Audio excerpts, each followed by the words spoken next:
du gør. Du har en blomst i håret, du ved det ikke. Det har du. Du har et billede bag dig, der ligner fuldstændig. Du har en stor blomst i håret. Nå godt, fordi det har jeg glemt i dag. Jeg har ikke fået børstet hår eller noget som helst. Børstet tænder eller... Altså, jeg kommer ikke til på dine tænder. Jeg havde jo ikke rejst fra Jens Jørgen endnu. Jeg sagde bare, at du er hele tiden væk på arbejde. Nu tager jeg væk på arbejde. Okay, du var gift med Jens Jørgen Thorsen på det tidspunkt.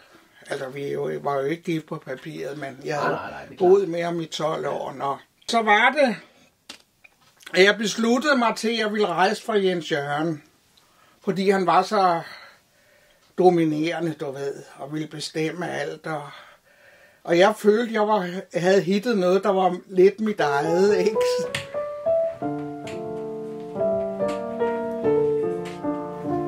Det her hus købte Ottmar i 86.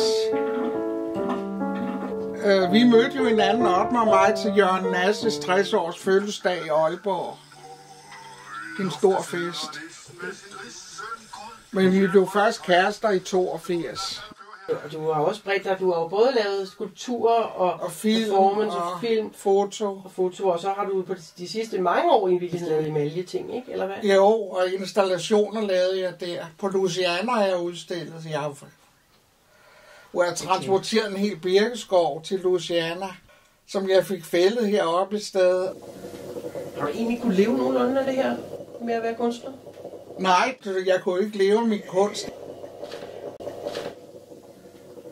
Jeg havde et job her på skolen i Osby som tegnelærer, formningslærer. Jeg skulle forsørge mine børn. De senere år har jeg haft gallerister, så de senere år har jeg jo fået lidt indkomster, men det har jo ikke været fedt. Jeg har jo lidt forskelligt med. Ja.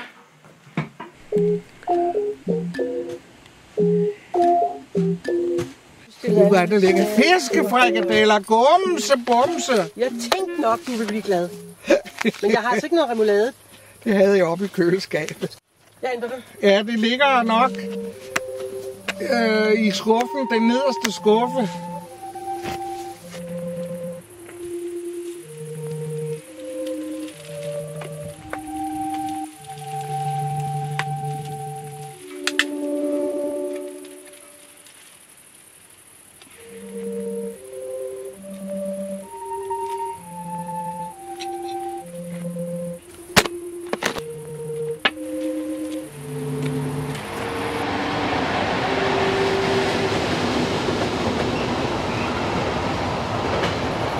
Og så fandt jeg på, at jeg ville lave den ko-performance. Det var jo ligesom sådan et...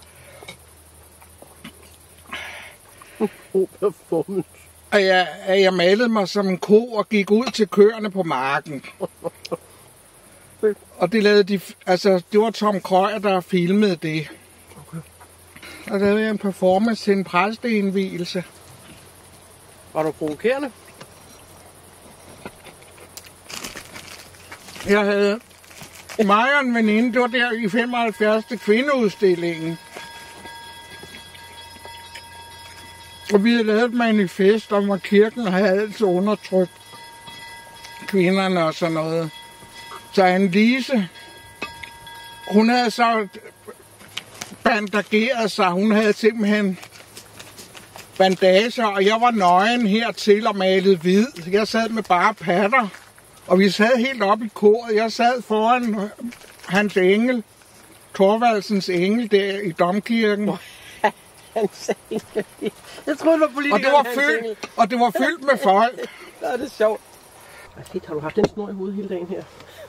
Hvad? Det er bare den der snor. Det der bardun-snor der. Jamen, det er for at holde den i skak. Det så bare lidt åndssvagt ud her. Et stykke tid efter kom der en katolsk præst og lagde sin herrejakke over mig, over skuldrene.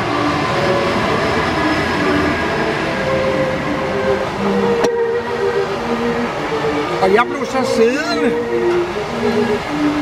Og det var også en af de vildeste oplevelser, jeg har oplevet. Det var hadet. Jeg blev siddende til den bedste ende, og jeg vidste ikke, hvad der ville ske.